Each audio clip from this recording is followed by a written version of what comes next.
오늘 말씀을 함께 나누겠습니다. 오늘은 창세기 7장 5절 말씀을 함께 보겠습니다. 창세기 7장 5절 우리 한 절 말씀을 우리 합독하도록 하겠습니다. 함께 읽을게요. 제가 같이 함께 읽겠습니다. 노아가 여호와께서 자기에게 명하신 대로 다 준행하였더라. 아멘. 우리 한 번 더 합독할까요? 노아가 여호와께서 자기에게 명하신 대로 다 준행하였더라. 아멘.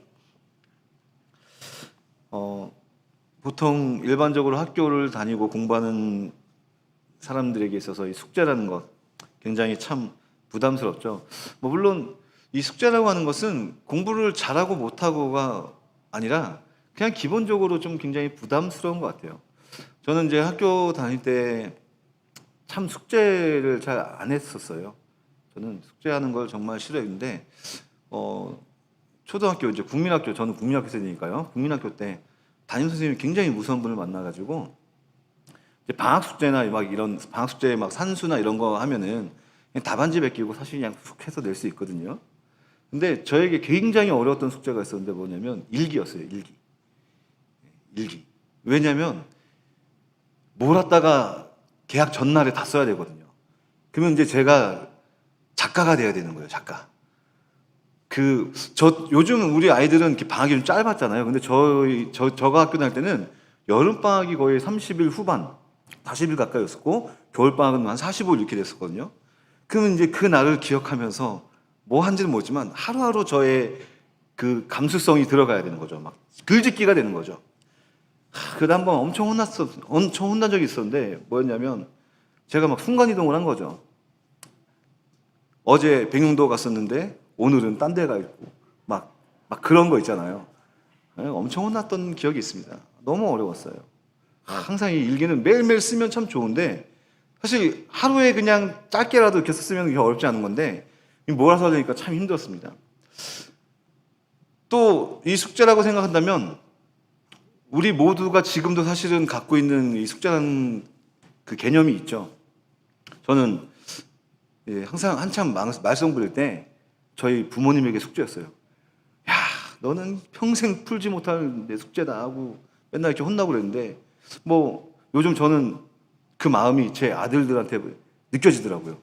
야, 이것들을 어떻게 푸나. 또 어떤 분들은 내 남편이 될 수도 있겠죠. 전혀 안 맞으니까요. 전혀 풀리지도 않고요. 참 어려운 숙제들이 많습니다. 우리 인생에서 살아가다 보면 우리가 스스로 해결할 수 없는 이 난제들, 그죠? 난제들이 굉장히 많아요. 근데 우리가 신앙적으로 볼 때에 참 어려운 난제들이 많습니다. 저는 이제 말씀을 읽을 때에 굉장히 부담되는 말씀들이 사실 있어요. 제가 목회자임에도 불구하고 굉장히 부담되는 말씀들. 예를 들어서 창세기 17장 1절에 보면 하나님께서 이렇게 아브라함에 나타나셔가지고 너는 완전하라 라고 이렇게 이야기하는데 이게 너무 부담되는 거예요. 어떻게 완전할 수가 있어요? 완전할 수가 없거든요. 완전하게 행하라. 와, 정말 부담되는 거죠. 그 모든 삶을 통틀어서 하나님 앞에 완전하고 거룩하라고 하는 것은 정말 어려운 숙제입니다.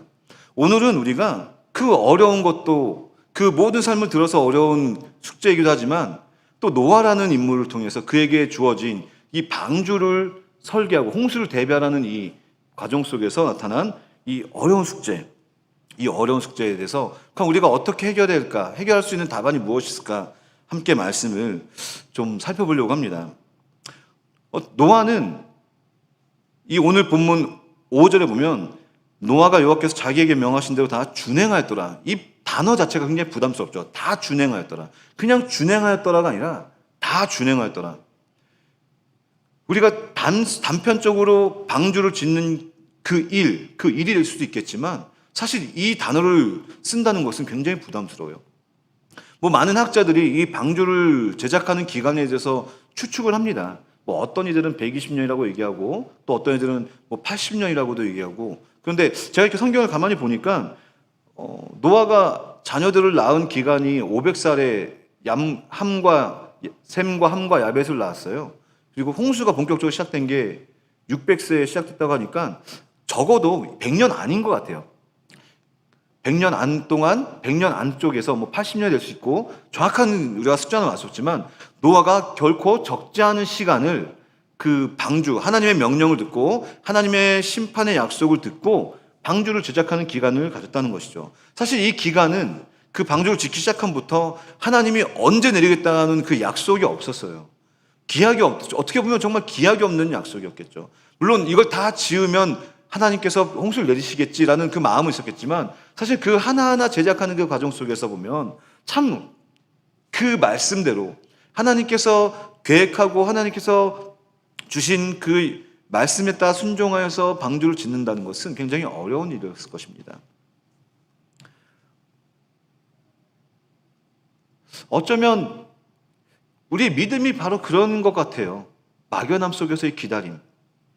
그리고 분명히 하나님의 일하심이 있을 거라는 그 확신 속에서 우리가 그 하나님의 말씀에 따라 살아가는 건데 오늘 이 노아라는 인물이 살아가는 그 삶 그리고 이 방주를 지어가는 그 과정 속에서 보면 그렇게 단순하지 않다는 것을 우리는 이미 많은 말씀과 본문들을 통해서 우리는 알 수가 있죠. 그럼 그 해답은 어디에 있을까요? 첫 번째로 우리는 노아가 하나님의 말씀을 대하는 그 자세에서 그 해답을 찾을 수가 있어요. 히브리서 11장 7절 말씀 우리 함께 한번 볼까요? 히브리서 11장 7절 말씀 히브리서 기자가 노아에 대해서 이렇게 이야기합니다. 믿음으로 노아는 아직 보이지 않는 일에 경고하심을 받아 경외함으로 방주를 준비하여 그 집을 구원하였다고 합니다. 여기서 중요한 게 경외함이거든요. 경외함. 이 경외함이란 단어는 신약에서 오늘 이 본문에서밖에 사용이 안 되었어요. 이 단어는 올레 베오마이라는 헬라어를 사용했는데 이 단어의 뜻이 존경하는 마음으로 그 존경하는 대상 앞에 조심스럽게 행동하다. 존경하는 마음으로 그 대상 앞에 조심스럽게 행하다. 그러니까 굉장히 두렵고 경건한 마음으로 그 대상 앞에 섰다는 것이죠. 그러니까 노아는 그 하나님 앞에 하나님과 동행해서 의인이라고 칭했던 그 노아는 그의 삶 속에서 하나님의 그 말씀 앞에 항상 그분을 존경하고 두려워하는 마음으로 행했다는 것이에요. 근데 이 신약에서는 사실 이 단어 경외라는 단어가 자주 사용되지 않았지만 구약에서는 우리가 굉장히 많이 이 단어를 접할 수가 있어요. 구약에서는 야레라는 단어와 핫사라는 이 두 가지 단어를 교차해서 사용합니다. 근데 이 단어의 뜻이 뭐냐면 야레는 이 두려워하는, 존경하는 마음 이 뜻이 있고요. 이 핫사라는 단어는 그 존경하는 대상에게 소망을 둔다라는 이 경외라는 단어를 그렇게 해석합니다. 소망을 두는 즉 노아는 경외하다라고 하는 하나님의 말씀을 대하는 그의 자세는 어떤 단순히 경외라는 것이 그냥 경외하는구나가 아니라 하나님을 늘 두려워하는 마음으로 그리고 떨리는 마음으로 그 말씀 앞에 존경하고 그 말씀 앞에 소망을 두는 삶을 살았다는 것입니다. 그 두려움은 하나님이 내가 이제 이 땅을 심판할 거야 라는 그 하나님 앞에 공포와 압제에서 나온 것이 아니에요. 그분과 동행하는 삶에서 나타나는 그 하나님의 범접할 수 없는 위대함 때문에 경외할 수밖에 없는 그 인간이 가지고 있는 그 존재 자체에서 나온 것이죠. 그리고 그분 앞에 엎드려질 수밖에 없는 것, 그리고 그 말씀 앞에 굴복할 수밖에 없는 것, 그리고 그 말씀, 그 하나님밖에 소망이 없음을 노아는 알고 있었던 것이죠. 그래서 그는 심판이 두려웠던 것이 아닙니다. 심판이 두려웠다면 아마 그 어려웠던 그 노아의 방주 사건, 방주 그 일이 어쩌면 더 쉽게 진행될 수 있었겠지만 더 그 노아를 함께 일궈낼 수 있었던 것, 그 노아의 방주를 더 인내하며 참을 수 있겠던 것은 하나님이 그에게서 구원이자 소망이라는 것이 확신이 있었기 때문입니다. 그래서 노아는 그 어려운 문제, 하나님의 말씀에 다 준행한다라고 하는 그 어려운 난제를 어디서 해결할 수 있냐면 하나님의 대상, 하나님 앞에서 자신의 모습에서 찾았다는 거죠. 그는 하나님을 늘 경외했습니다. 그는 그 하나님 앞에 늘 두렵고 떨리는 마음으로 살아갔습니다. 그리고 그 하나님이 자기의 온전한 소망임을 고백하고 있었기 때문에 그 어려운 길, 그 하나님의 말씀을 준행하는 그 길을 온전히 갈 수가 있었던 것이죠.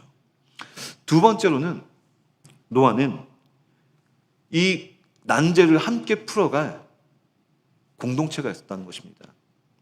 함께 할 수 있는 이 기약 없는 약속을 혼자 기다린다는 것은 굉장히 어려운 일입니다. 혼자서 무언가를 보이지도 않는 것 정말 어려운 일이에요. 그 말씀을 따르는 것 정말 어렵죠. 말씀 따르는 것, 이거는 혼자서는 정말 어려운 일입니다. 그러나 노아는 그 말씀을 함께 준행하고 또 함께 따라가려고 갈 수 있었던 그의 그룹이 있었습니다. 가족이죠. 가족. 물론 우리는 성경을 통해서 그 말씀을 이행하는 과정에서 나타난 노아의 가족 관계, 또 그 방주를 짓고 방주를 건설하는 그 과정 속에서 어떤 일들이 일어난지는 성경에서 다 보일 수가 없어요. 그러나 뭐 인간적으로 생각했을 때, 우리가 보편적으로 생각했을 때 이렇게 생각할 수도 있을 것 같습니다. 가족간이니까 아마 노아는 직접적으로 하나님의 말씀을 들어서 그것을 준비하는 것이지만 그 자녀들, 또 그 며느리들, 자부들은 불만이 생길 수 있어요. 아니, 언제까지 우리가 이것을 해야 됩니까? 아니, 아버지, 세상 사람들이 저렇게 비방하고 조롱하는데 우리가 이걸 꼭 해야 되는 것입니까? 어쩌면 그런 마찰도 있을 것이에요. 삐거덕거림도 있을 것입니다. 그런데 성경은 그런 것에 초점을 맞추기보단 결국은 그 방주에 누가 들어갔느냐? 노아와 그와 함께한 자녀들과 아내와 그리고 자부들이 그곳에 들어갔다는 것입니다. 결코 혼자였으면 할 수 없었을 거예요. 그 방주라는 그 노역, 그 건설 자체도 어려웠겠지만 어쩌면 그 기약 없는 기다림, 그 조롱들, 그 세상 사람들의 손가락질, 그 속에서 혼자였으면 감당하기 어렵겠지만 함께하는 가족들이 그 말씀을 준행하고 함께 이겨나갈 수 있는 공동체가 있다는 것, 그것이 노아를 오늘 이 말씀, 그 말씀 준행한 것에 원동력이 됐다는 것이죠. 마찬가지로 신약시대의 교회, 우리 초대교회를 생각해보면 너무나도 쉬울 것 같습니다. 예수님께서 이 땅에서 오셔서 죽으시고 부활하시고 이제 승천하시고 난 이후에 사도행전 1장 11절 말씀 보니까 이렇게 기록되어 있어요. 이르되 갈릴리 사람들아 어찌하여 서서 하늘을 쳐다보느냐, 너희 가운데서 하늘로 올려주신 이 예수는 하늘로 올라가신 본 그대로 오시라 하였다라고 말씀하고 있습니다.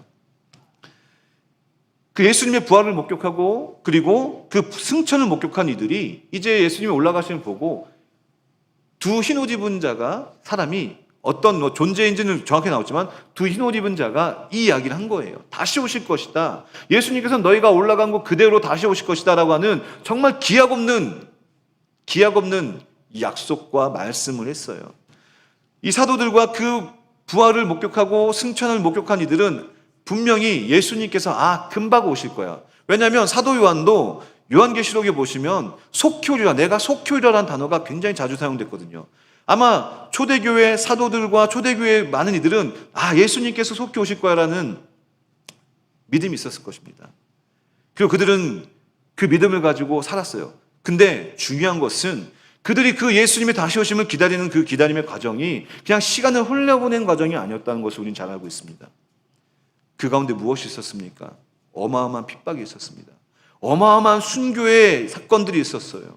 어마어마한 고통과 그리고 우리가 상상할 수 없는 비참한 일들이 그 초대교회 가운데, 그 역사 가운데 낱낱이 기록되어져 있어요. 이건 성경의 이야기가 아니라 세계 역사에서 이미 기록되어 있는 팩트입니다.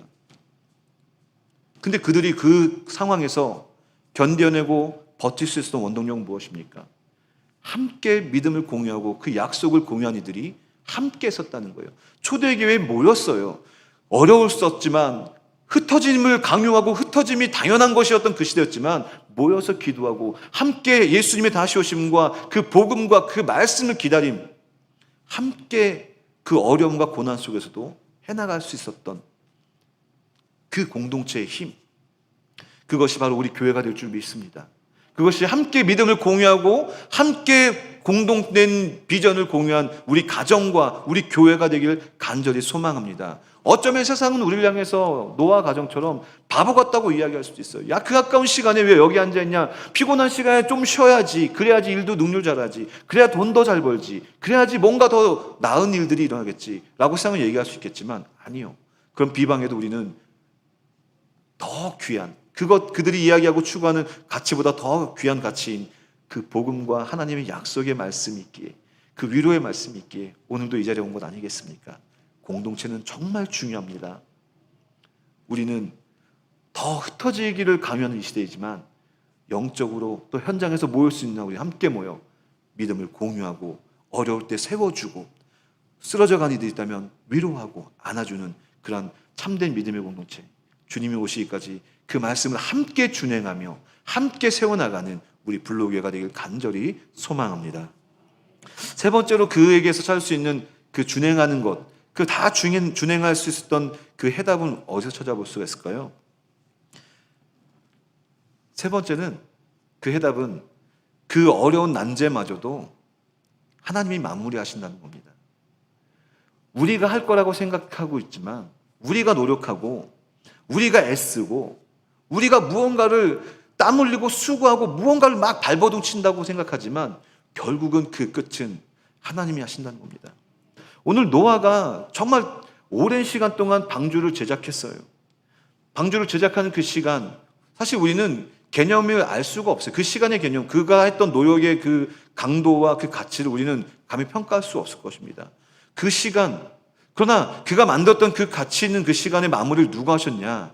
그 노아 방주를 건설하는 그 마지막 끝이, 가장 끝의 핵심은 무엇입니까? 비가 오기 전에 그 문을 닫는 것이거든요. 비가 오기 전에 그 문을 닫는 것. 아마 그 거대하고 육중한 문을 노아와 그 8명의 가족이 할 수 있을까? 없었을 것입니다. 하나님은 그걸 아셨는지 오늘 창세기 7장 16절 말씀에 보면은 이렇게 이야기합니다. 이렇게 기록되어 있습니다. 들어간 것들은 모든 것의 암수라 하나님이 그에게 명하신 대로 노아에게 명하신 대로 들어가매 여호와께서 그를 들여보내고 문을 닫으시니라. 결국 그 노아의 그 완성하는 그 과정 속에서 노아가 수고했지만 가장 중요한 그 마무리는 누가 하셨다고요? 우리 하나님이 하셨어요. 그 수고가 헛되다고 이야기하는 것이 아닙니다. 노아가 그 과정 속에서 흘렸던 땀, 그 조롱을, 비방을, 그 괴로움이 무의미하다는 얘기가 아니라 결국은 그 모든 것의 정점은 우리 하나님께서 찍어주신다는 겁니다.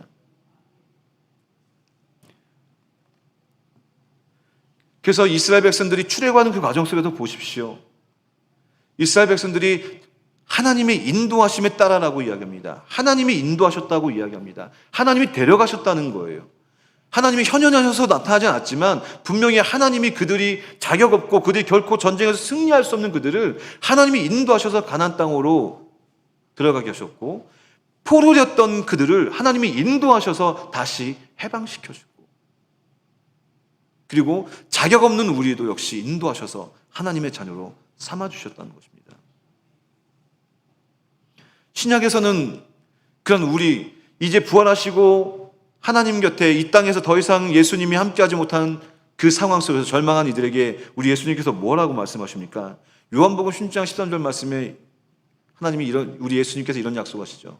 성령을 약속하시면서 그러나 진리의 성령이시면 그가 너희를 모든 진리 가운데로 인도하신다고 말씀하셨습니다. 우리는 스스로 진리로 갈 수가 없습니다. 그 말씀 앞에 우리는 갈 수가 없어요. 그 말씀을 감히 대할 수가 없을 것입니다. 그리고 아무리 우리의 지식으로 이 말씀을 이해하고 읽고 암기를 한다 할지라도 이것이 믿어지지 않으면 이것은 아무 소용이 없어요. 성령님께서 조명해 주시고 성령님께서 믿게 하시고 성령님께서 우리를 인도하실 때에 가능한 것입니다. 방관하라는 것이 아닙니다. 하나님이 알아서 하시겠지 방관하라는 것이 아닙니다.